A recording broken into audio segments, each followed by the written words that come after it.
Bryce Poland. I'm the Brilliant Factory Leader for our GE Transportation business. I'm in the global supply chain, not IT, and I'm in our advanced manufacturing organization, so to give you some context of where that's coming from. I do lead our Brilliant Factory initiative from a supply chain standpoint. So I'm in charge of identifying what a brilliant factory means to us in our different plants, and for different types of plants it can mean different things. Setting that vision and then driving the execution to ensure that we achieve that. I'm also part of a leadership team that's looking at how do we drive the digital thread throughout all of GE Transportation as well. So for this presentation, I'm going to focus mostly on Brilliant Factory, so within the walls, but afterwards, if you want to talk, we definitely are doing the whole digital thread, digital twin thing within GE Transportation as well. So what is GE Transportation? Just real quick. Primarily, we start off as we make locomotives. And so, you know, we have technology that we also have leveraged into other sectors. So from our power generation and our drivetrains, we've gone into some other industries. And then we also have a large services business. So we service and sell parts for all the assets that we put out in the field. And then not on here, interestingly enough, is we have a large software business as well, where we for our customers, we sell optimization software for individual locomotives, so optimizing a trip for velocity and fuel, but and also for our customers' entire networks. And that's running on the Predix platform. And then you can see we're over 100 years old, one of GE's original businesses. We are a tiny $6 billion business in GE terms. We're the cute business. And we've got plants all over the world. So what I want to do is take you then down into specific plants. So we have a GoBroad strategy where we're connecting machines across 13 different plants. We're installing our pillar applications across those plants.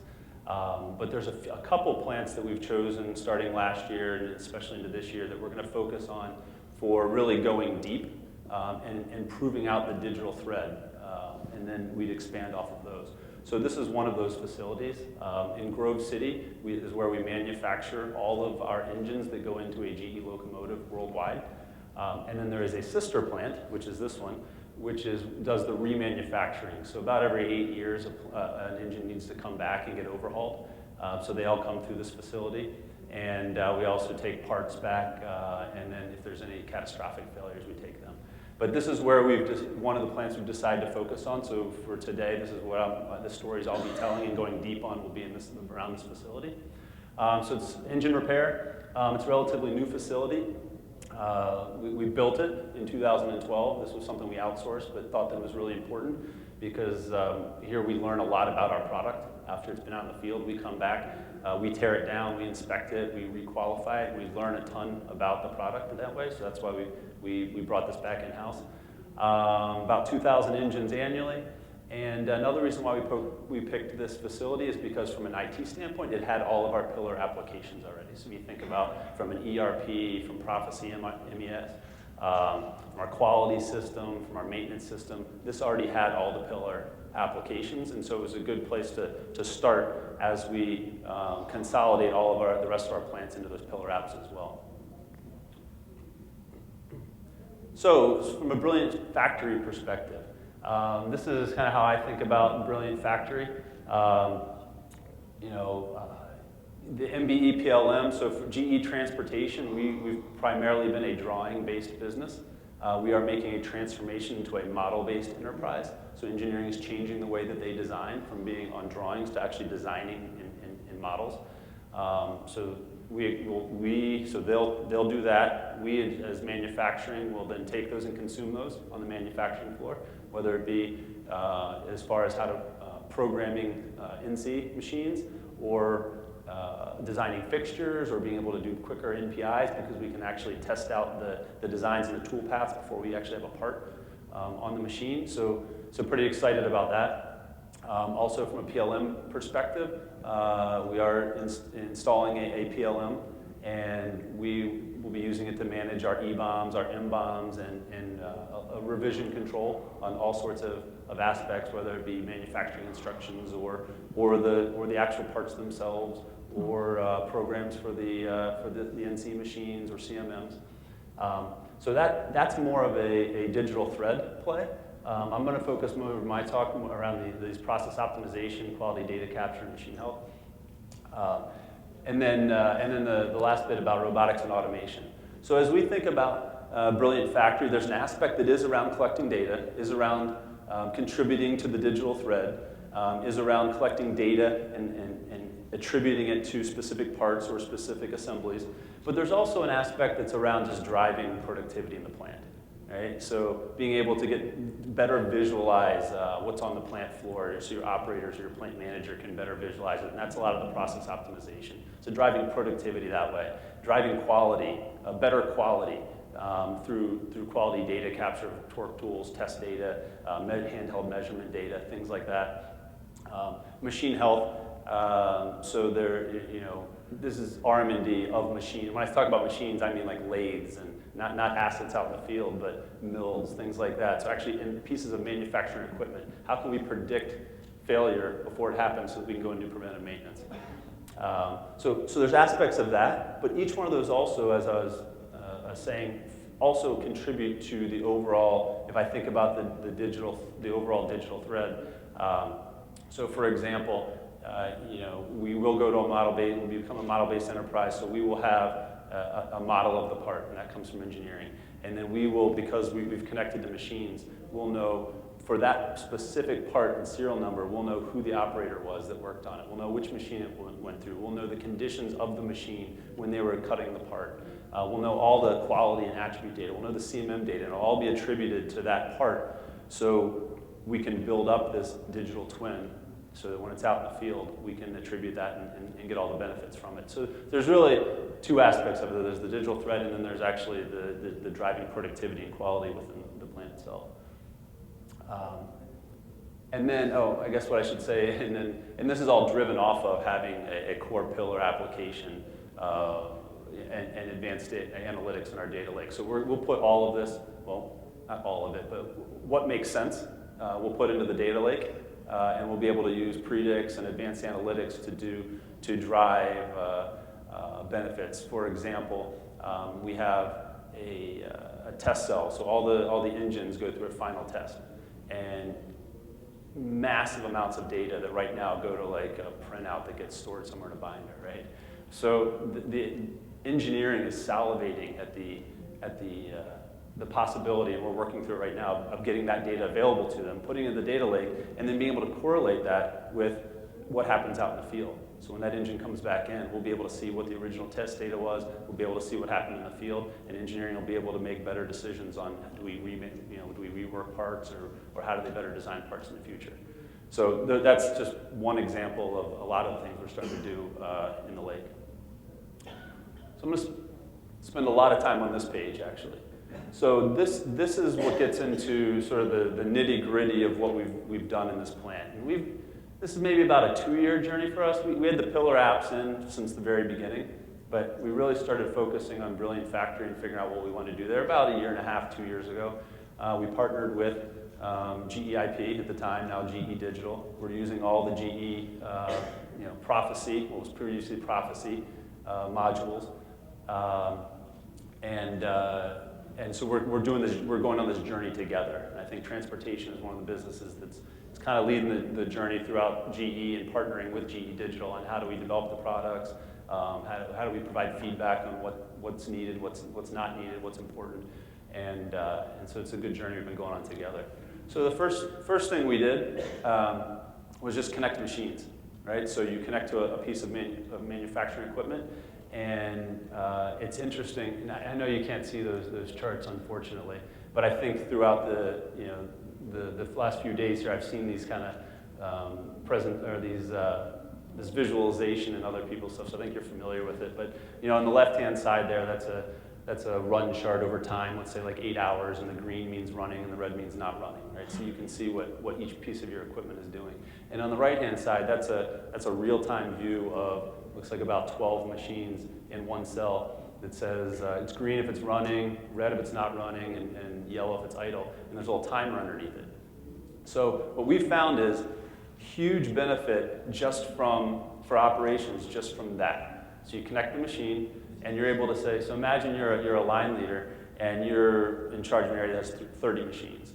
And so the only way you know what's going on is you walk the floor constantly, right? And so you're every 2 hours you're doing your loop and checking in with all your operators. You walk past the machine, you see it's running, okay, great, you go to the next one. Well, as soon as you move on, you have no idea what's going on behind you. And the way you see problems is when you finally get to that operator that was a problem, they say, oh yeah, a material shortage or something.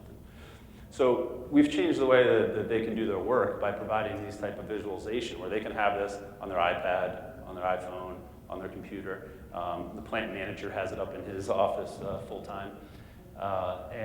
And so what it allows them to do is just at a glance, see what's going on in the whole line. So they know exactly where to go to. They don't have to be.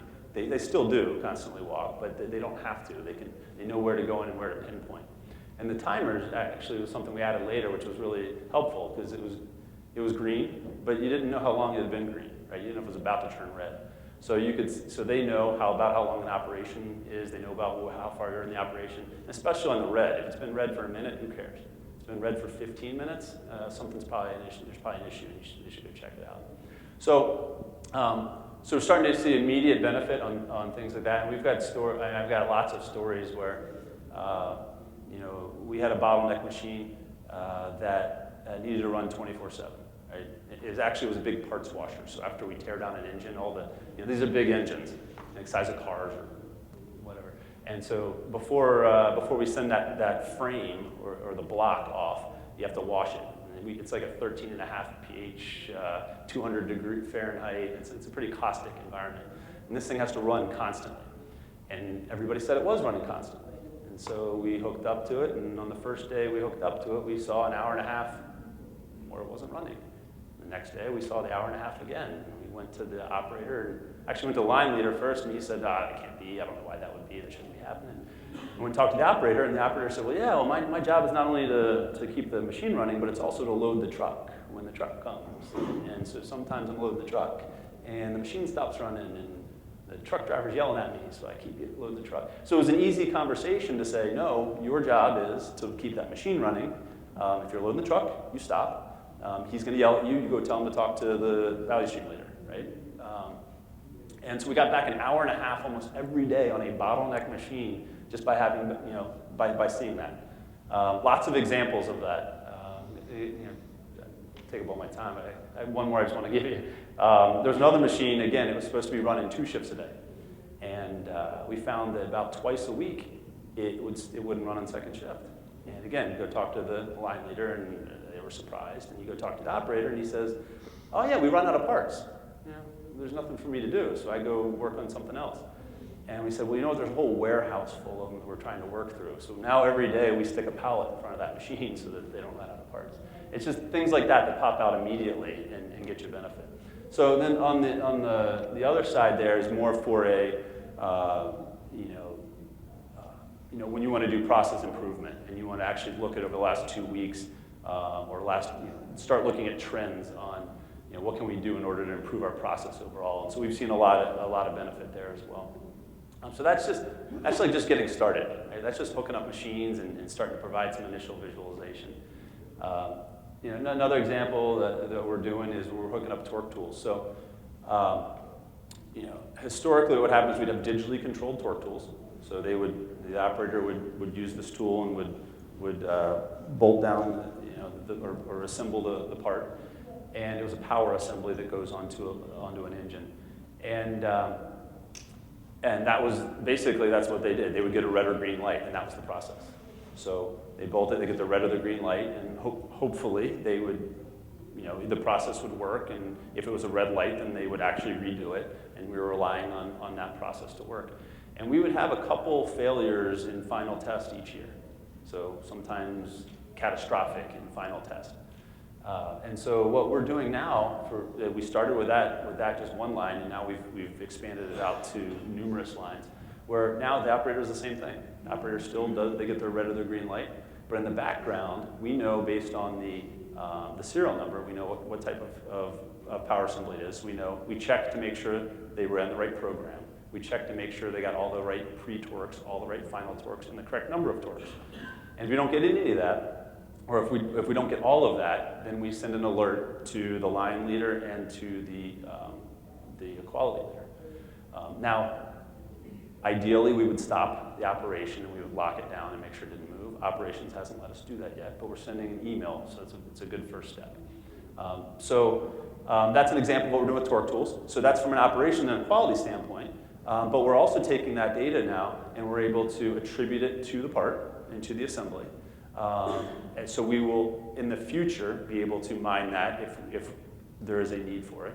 But we're also using it to do SPC on the tools themselves to start to see when the tool is trending out. And I've actually got an example of, you can't see it right here, but it's a catch that we didn't even expect. So we have an assembly, and that's the other thing that, or that's something that I'd like you to take away from this, is once you go down this journey, you start getting benefits that you couldn't even have imagined, right? And catches that you couldn't even imagine. So for example, we again had a DC torque tool on an assembly, on the final assembly line, and the tool kept failing. And so the operator got really frustrated and called over the quality leader, who got really frustrated and called it our torque expert. And he came out and he looked and he said, no, the tool's fine. There's something wrong with the process. Well, it turned out the bolts were soft. So what was happening was, we weren't getting the correct torque value, and we were bolting the oil pan onto the bottom of the engine. So we were able to catch that and prevent that from getting out into the field. And impossible to quantify the reputational impact that would have and the financial impact. But we were able to stop it due to these processes, and it wasn't even something that we were going for. And we're starting to see more and more examples of this as we go further down the road. Something that's not new for andon light stacks, right? So everybody knows what andon lights are, but we applied these based on the infrastructure that we put in place. It was relatively easy to now tack on an andon light system. And so we chose strategic spots in the plant based on the lines, and I think we have like 35 andon light stacks, to where, historically what would happen is an operator might have an issue and they would have to go walk around and try and find their leader, their manager. And so the manager might be in a meeting or might be somewhere else in the plant, and there's just tons of wasted time while this operator gets frustrated trying to find the manager. So now we have andon light system, and one thing I probably didn't mention before is we have Prophecy MES, and all the operators have iPads at their workstation, and that's where we capture quality data from each of the steps, and that's how we process our work as it goes through the shop. So now on their iPad, operators, if they have an issue, they can push the andon light. And so they can say yellow means I'm at risk of missing tact. Red means I'm going to miss tact. And either one of those will go to their line leader. There's an escalation built in. And then there's also I'm short on material, and a blue light comes up if they're short on material, and that goes to the warehouse and the materials leader. So they get access to the right person. What happens when those lights goes on, there's actual light, so the light goes on. An email alert goes out to, or a text, however you want to set it up, goes out to the appropriate person. So if they're in a meeting, they get the notice and they know they can leave the meeting and go take care of this. We also have escalation built in and a timer. So something that we felt was very important was to hold the management accountable for this. So if we want the operators to actually use it, the first time that their manager doesn't show up, they're not going to use it anymore, right? So we have a counter built in there, and we actually track how long it takes for the management to respond to this. If they don't respond within a certain amount of time, it goes to the plant manager. So really trying to effective for driving adoption. We've put up some plant floor dashboards throughout the facility. This was interesting. We were really proud of these, and it pulls in data from all sorts of different sources: financials, the floor data, the andon lights are on there. How you are versus your tact, how many parts you've made versus what you're supposed to make, and we were very proud of that. And then we put it up there, and we'd gotten some feedback, and then we went and asked the operator, so what do you think of these? And they're like, they're for management, we don't even look out. So So that was a lesson learned. You know, make sure you talk to your customers and really figure out what they want. So we did. So then we went back and said, so what is useful for you guys? And they said, well, you know what would be useful for me is if I knew what are the next 3 jobs I'm going to get. So I know how to better plan my work. So I know what tools I can leave out or what not to. So that's what we're working on now for the iterations. We still do use this as a management dashboard, but it wasn't as effective on the floor as we were hoping. And then you know, something that does tie into the digital thread and is some massive benefit, and one of the reasons why we chose this facility to start our journey on is analytics-based maintenance. So I mentioned this is a remanufacturing shop. So when we started off, what we would do is we would have an engine come in. We would completely tear it down, every nut and bolt, tear it down, clean it, inspect it, requalify it. If a part's not good, and replace it with a new part, and then build it back together. Okay, wonderful. But it didn't matter if the power assembly had been changed out a month before it came in. We still completely tore it down, just like everything else. So what we're able to do now is based on data we have from the field. We know how many run hours it had, what conditions these parts were operated in. We know when they were installed, and we're able to, on key components, automatically route. So when that engine comes back in and we scan the engine, we're able to identify which components are eligible for light work scopes based on engineering criteria. And so those parts automatically route differently throughout the shop. So that we're able to ensure you know, the reliability, but save a lot of money. And save a lot of money for us, save a lot of money for our customers. And so that's actually a huge deal, and we're continuing to evolve that, continuing to get smarter about it, and as we go down our digital thread journey, we'll get better and better and better at that aspect. So, you know, so I've given you a lot of, again, productivity, quality, sort of the digital factory kind of look, but tried to also sprinkle in, as we're doing this, how it's fitting into the overall digital thread and the digital twin that we're trying to build. So, you know, when we go and do these projects and try and justify them, we actually, or I have to, with the plant, come up with a business case that says, yes, there's a payback for doing this. And it's very difficult, but you know, we do for each one of these. You can imagine a torque tool and saving a few failed engines and tests. There's payback there. You know, you can get the productivity we're getting off of these screens. There's productivity there. So we're justifying it from a productivity standpoint, but fully expecting there to be huge upside on downstream that we haven't even tried to quantify yet. And that's the kind of thing we're starting to see here. Where I put a chart up here. I took the numbers off. I mean, it's productivity. We call it overall efficiency. But you know, if you saw the scale on there, which I did take off, it's significant.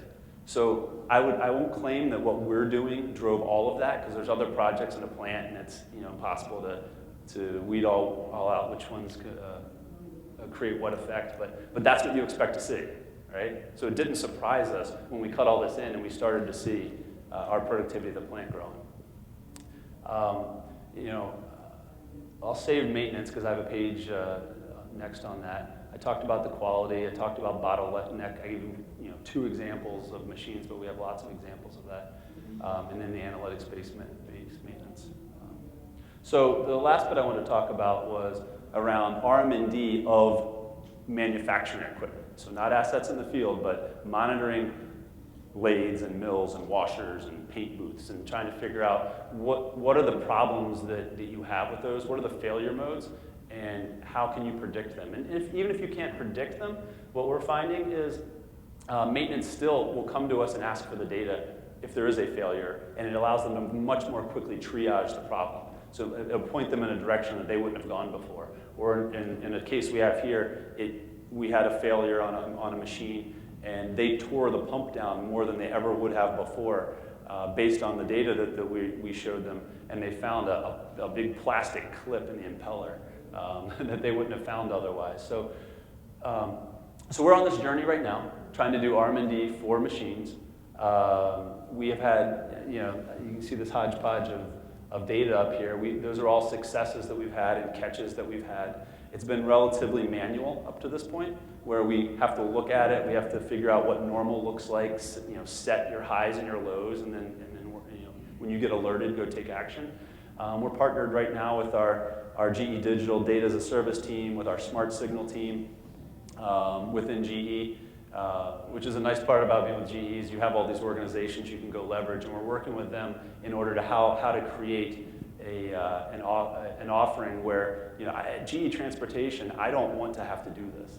I want a center somewhere to tell my maintenance guy, go look at a lathe, right? I don't want my maintenance guys having to do this. I want somebody telling me there's a problem, go look at it. I want someone else weeding out all the false positives, right? And so we have something like that in Smart Signal at GE for assets, and so now we're trying to work and develop the algorithms and leverage that infrastructure in order to do it for RMD. But we're already starting to see benefits on this. I gave, there's 5 examples up there under the maintenance that we've caught. From an EHS perspective, we're using sensors in order to, I mentioned, I can come back to the washer I was talking about with all the caustics. We're making sure that through the sensors that the rinse cycle that we have gets all those caustics off, because we were having an issue with that. In operations, where we've put in barcode readers, we've put in some scales for the totes to make sure that we have all the materials we have. And frankly, the barcode reader stuck. The totes were kind of, we kind of play, right? You're kind of playing with stuff. I don't think we're going to do too many more of the scales, but the barcode readers are definitely sticking around. So those are some of the things we've done in the last year and a half there. We now have 100 machines connected at that facility. I think there's about 200 pieces of equipment. 100 is our entitlement. We're not connecting anymore. It doesn't make any sense to connect anything else. We have an overview of the plant that we need. All of our critical pieces of equipment are connected. So we're done connecting. Now we'll just add more sensors and get smarter about things. So lessons learned. Over the last couple of days, I think I've heard all these from somebody else, but these kind of, this is what resonated with me. I think one is just get started. It can be a daunting task. It can seem overwhelming. We actually started, we had our pillar apps in place, so we had that, which was nice. But we actually started with 3 machines. And we proved it out. Does this even make sense to us? And we said there's 3 things we want to prove. It's sort of our fast works, our hypothesis-based approach. We said, can we collect data? Can we actually get data off the machines? And this was a year and a half ago. Can we visualize that data? And can operations take a meaningful action with that data? And so we had to prove that on the first 3 machines we connected. And we did. And we did another 28. And now we've done 150. We'll have over 400 machines connected by the end of this year. So the idea of just getting started, I thought that once you get down this journey, it is a journey. OT and IT, I hear that all, that's everywhere. I got Rob Burnett here with me, and together, I'm the OT guy, he's the IT guy, and we really are on this journey together. And we did, I've heard some talk about blending the roles, or the way we chose to do it, which I thought was very effective, was clearly outlining whose role was what and where responsibility started and stopped. And we did that at the very beginning. I thought that was helpful, but also our goals are aligned. So IT isn't successful if they just install the infrastructure, right?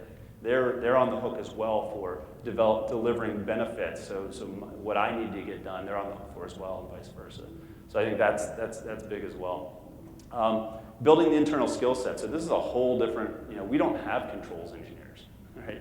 Or we didn't. And so now we're having to go out and find that talent. That's just from and from the IT side, we're having to go out and find the talent. From the OT side, we're having to go out and find the talent. And this blends in with the next one as well, but from maintenance isn't used to looking at this data. That's not the type of maintenance people we have. It's not the type of line leaders we have and managers we have. They're not used to looking at data and making decisions like this. They're used to walking the floor and beating on people, right, to get things done faster. And so, what I'm finding right now is I'm feeling comfortable with the technology. I think the technology, I feel like, is there or is developing, or frankly, we're even going faster than the technology. And so I feel good about that aspect of it. The part that I think is going to hold us back now is the change management and the adoption of the plant and getting those different types of people and skill sets into the plant. and into the organization in order to actually best utilize this information, and also in order to sustain the infrastructure that we're putting in, because we really are changing the way that they do their job. And then the final thing I say is this is a journey, and it goes with just getting started. You know, we're continuously evolving, we're continuously being asked to go faster, and you know, I don't really see an end in sight. I see building block after building block after building block, and I just think it's a really exciting journey. So, thank you.